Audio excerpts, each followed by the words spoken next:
At an Army Air Force base in Arizona, women mechanics learn to service the big bombers, receive expert instruction in every phase of aircraft maintenance. A plane named in their honor gets a thorough going over by the air wacs, as they're called. From motor to tail assembly, the girls make ready the giant battleships of the air.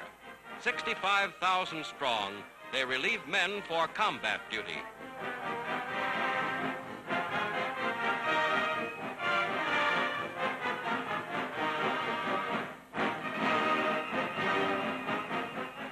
Today, the wacs are serving with the armed forces in every major theater of war.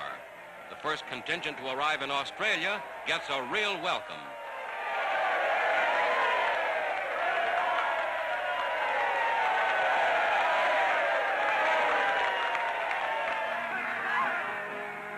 Reporting for duty half a world away from home, these United States Army women are making a vital contribution to the cause of the United Nations.